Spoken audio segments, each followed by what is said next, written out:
नमस्ते टासिदिले तपाईहरु हेर्दै हुनुहुन्छ गेटवे अफ धर्म युट्युब च्यानल। म तपाईहरुकै धर्म मित्र पेमा गिलु शेर्पा। आज हामी बौद्ध धर्मको परम्परामा अत्यन्तै प्रचलित कार्य र अधिकांश मानिसहरूले गरिँदै आइरहेको कार्य जल अर्पण अथवा यन्छा चढाउनेको विषयमा चर्चा गर्न गइरहेको छु।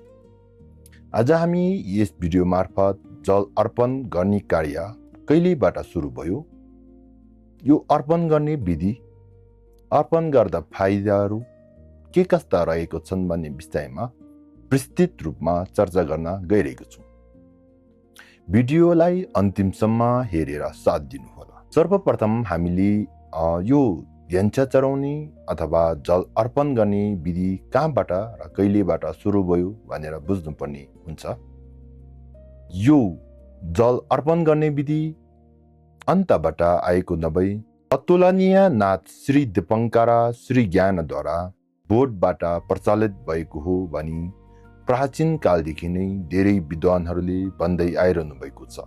अतिशय दीपङ्करा श्री ज्ञान भारतबाट सर्वप्रथम बोटमा पाल्नु हुँदा बोटको ngaरी भन्ने स्थानमा पुग्नु भएको थियो। उहाँ त्यहाँ पुग्नु हुँदा त्यहाँको वातावरण अत्यन्तै सफा र सुन्दर भएकोले उहाँ धेरै मोहित हुनुभयो।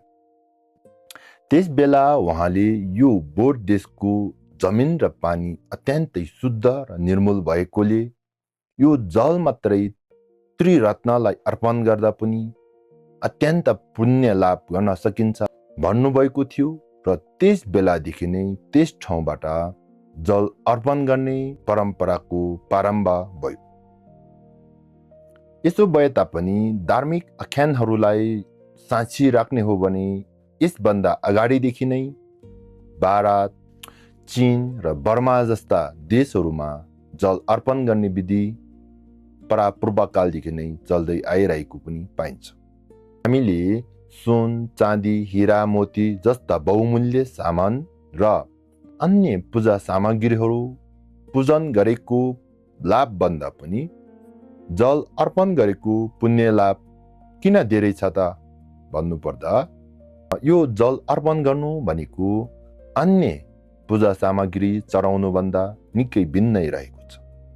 जल अर्पण भनेको धनी, गरिब, मध्यम जोसुकैले पनि लोभ लालच रहित तवरले अर्पण गर्ने भएकोले यसको पुण्य पनि अपार रहेको ग्रन्थहरूमा उल्लेख गरेको छ। त्यसैले जल अर्पण गर्दाखेरि अथवा पानी चढाउँदाखेरि हामीमा कुनै पनि लोभ, लालच, खिन्नता बोध नहुने भएकोले यो अन्य पूजा सामग्रीहरूभन्दा भिन्नता रहेको छ। अब हामी बुझ्नेछौँ जल अर्पण कसरी गर्ने अथवा त्रिरत्नलाई पानी कसरी चढाउने भनेर भन्नुपर्दा जल अर्पण गर्दा अथवा पानी चढाउँदाखेरि कचौराको संख्या यति नै हुनुपर्छ भन्ने नभए तापनि 7, 14, 21, 28 स्थान कचौरामा हामीले जल अर्पण गर्न सकिन्छ र सकेसम्म हामीले कचौराहरू ठुलो भयो भने धेरै राम्रो मानिन्छ। यस्तो भए तापनि आजभोलि 7 वटा कचौरामा मात्रै जल अर्पण गर्ने प्रचलन जताततै देखिन्छ। यी 7 वटा कचौरामा हामीले पहिलोमा आर्गम, दोस्रोमा पैदम, तेस्रोमा पुष्पा, चौथोमा दुपा, पाँचौंमा दीपा, छैटौंमा सुगन्ध जल अथवा गन्धे, सातौंमा नैवेद्य चढाउनका लागि यी 7 वटा कचौरा प्रयोग गरेको पाइन्छ। त्यसबाहेक 7 वटा मात्रै कचौरा चाहिन्छ भन्ने चाहिँ होइन। हामीले 7 देखि जति सक्दो 7, 14, 21, 28 देखि 108 सम्म जति सक्दो हामीले कचौरामा जल अर्पण गर्न सकिन्छ। विशेष गरेर कचौराहरू बहुमूल्य धातु, सुन, चाँदी जस्ताबाट बनेको भयो भने अझ उत्तम मानिन्छ। यस्तो नभए तापनि हामीले फलाम, काँच, तामा जस्ता अरू धातुबाट बनेको कचौरामा पनि जल अर्पण गर्न सकिन्छ। प्राचीन कालमा फलामको कचौरामा पनि जल अर्पण गरिन्थ्यो भनेर इतिहासको पान्नाहरूमा पढ्न पाए तापनि अहिले यो प्रचलन हट्दै गएको छ र माटोको कचौरामा जल अर्पण गरेको इतिहासमा पनि पाइँदैन र अहिले पनि अर्पण गरिँदैन। हामीले सर्वप्रथम जल अर्पण गर्नुभन्दा पहिला कचौराहरूलाई सफा गरेर राम्रो रुमालले पछि पछात कचौराहरूलाई एकमाथि अर्को खप्टाएर सबैभन्दा पहिलो कचौरामा अलिकति पानी हाल्नुपर्छ।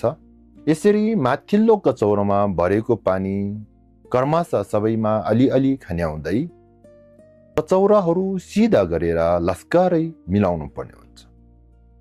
कचौराहरूको बीचको दूरी भने एउटा गहुँको दाना आकाशबाट फाल्दाखेरि उँधो छिर्ने हुनुपर्नेछ, अथवा एउटा गहुँको दाना त्यो बीचमा अट्नु धेरै फराक पनि होइन, धेरै नजिक पनि होइन, एउटा गहुँको दाना ठ्याक्कै अट्ने जतिको दूरीमा कचौराहरू मिलाउनु पर्ने हुन्छ।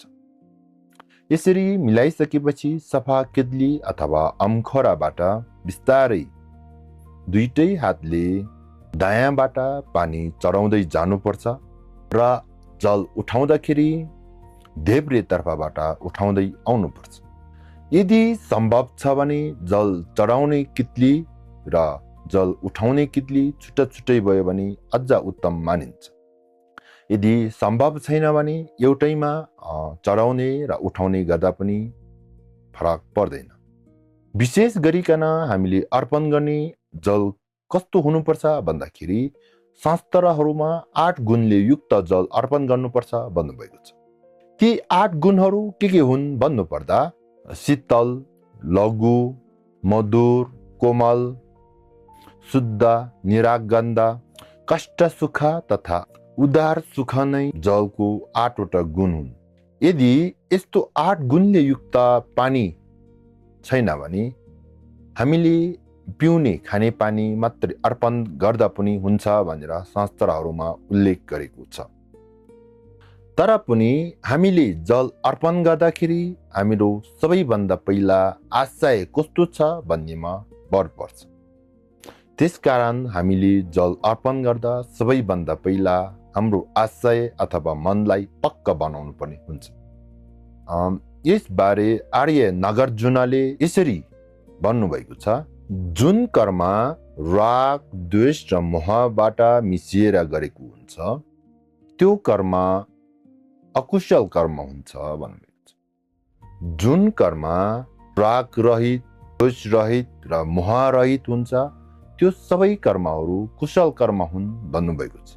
त्यस कारणले हामीले जल अर्पण गर्नुभन्दा अगाडि सम्पूर्ण प्राणीहरूको हित गर्नका निम्ति बुद्धता प्राप्त गर्नुपर्ने रहेछ र बुद्धता प्राप्त गर्नुको लागि अपार पुण्य सञ्चय गर्नुपर्ने रहेछ।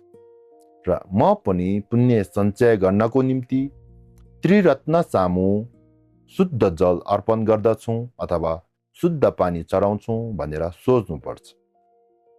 यसरी सम्झेर जल अर्पण गर्दा सबै कर्महरू कुशल कर्म भएर जानेछ।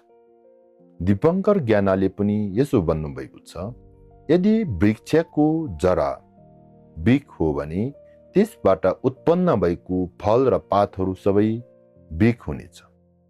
यदि वृक्षको जरा औषधि हो भने त्यसबाट उत्पन्न भएको फल र पातहरू सबै औषधि हुनेछ भन्नुभएको छ। त्यसैले हामीले जुनसुकै पुण्य कर्म गर्दा पनि सर्वप्रथम हामीले आफ्नो मनलाई अथवा आफ्नो आशयलाई पक्का बनाउनु पर्ने नितान्तै आवश्यकता रहेको छ। अब हामीले यस्तो आशय, यस्तो मनलाई पक्का बनाइसकेपछि हामीले जल अथवा पानी चढाउँदाखेरि के मन्त्र उच्चारण गर्ने त भन्नुपर्दा हामीले कचौराहरूमा पानी हाल्दै गर्दाखेरि मुखबाट पनि ओम आहु यी 3 वटा मन्त्रहरू जप गर्नुपर्ने हुन्छ।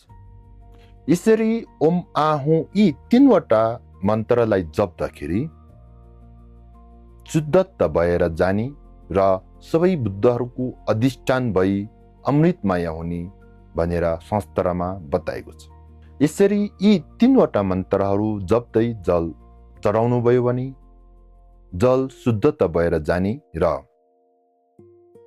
सबै बुद्धहरूको अधिष्ठान त्यसमा विलिन हुने भएकोले कुनै पनि अमनुष्यहरूले यो जललाई उपभोग गर्न पाउँदैन। यसलाई अझ विस्तृत रूपमा भन्नु पर्दाखेरि जल चढाउँदा हामीले धारानी मन्त्रको रूपमा ओम आहुलाई उच्चारण गर्यो भने जललाई शोधन गरिन्छ र सम्पूर्ण बुद्धहरूको अधिष्ठान पनि त्यसमा विलिन हुन्छ। हामीले यो ओम आहु मन्त्र उच्चारण गर्दा के सम्झिनु पर्छ भन्दाखेरि सम्पूर्ण बुद्ध र बोधिसत्वहरूको काया वका र चित्तको अधिष्ठान वृष्टि भई यो जलमा विलिन भयो भनेर सम्झिनु पर्ने हुन्छ। यसरी धारानी मन्त्र उच्चारण गर्दै जल अर्पण गरिसकेपछि यी अर्पण गरेको जललाई अझ अधिष्ठान र विधिगत रूपमा मिलाएर पाठ गर्ने हो भने ओम आहु यलाग्य दिन दुजी जिङबोदी चम्देन खोर्ताङ चेला बुलवर्गी सेने दाक्ताङ सेमजेन थम्चेकी सोक्जोटित खरुवा थोङरु शो भनेर पाठ गर्न सकिन्छ। यसको अर्थ के हो भन्दाखेरि 8 गुणले युक्त अमृतमय जल सम्पूर्ण बुद्ध र बोधिसत्वहरूलाई अर्पण गर्दछु र तपाईले उपभोग गर्नु भएर म लगायत समस्त तत्त्व प्राणीहरूको पुण्य सञ्चय भई सम्पूर्ण दुःख र आवरणहरू हटेर मुक्त होस् र छिट्टै बुद्धता प्राप्त होस् भनेर भनेको। त्यसपश्चात ओम सर्व तथा गतसा परिवार आर्गम पैदम पुष्पे दुपे अलोकी गन्धे निवृत्ति सप्ता पूजामेका समुद्र सफर नसमय आहु यस्तो मन्त्रहरू उच्चारण गर्दै जल अर्पण गर्न सकिन्छ। यसरी हामीले श्रद्धापूर्वक जल अर्पण गरेमा 10 प्रकारको लाभहरू प्राप्त गर्न सकिन्छ। ती 10 प्रकारको लाभहरू के हुन् भन्नुपर्दा सर्वत्र पूजित बन्नेछ, सबैले सेवा र सत्कार गर्नेछ, धनवान हुनेछ, बहुश्रित र ज्ञानी हुनेछ, उसमा अगाध र श्रद्धा अझ धेरै पैदा हुनेछ, अझ धेरै बौद्ध धर्मको ज्ञान बोध गर्ने क्षमता वृद्धि हुनेछ र अन्ततः उसले धेरै पुण्य सञ्चय गरे पश्चात छिट्टै बुद्धता प्राप्त गर्नेछ। यस्तै धेरै लाभहरू शास्त्रहरूमा बताउनु भएको छ। त्यसैले तपाईले पनि आजैदेखि जल अर्पण गर्ने सुरु गर्नुहोस्। तपाईले पनि यस्तै लाभहरू लिनुहोस्। हस्त आजलाई यति नै। यस्तै जानकारीमूलक भिडियोहरू हेर्न चाहनुहुन्छ भने मेरो युट्युब च्यानललाई लाइक सब्स्क्राइब गरेर माया गरिदिनु होला। हस्त हजुरको दिन शुभ रहोस्। जय बुद्ध।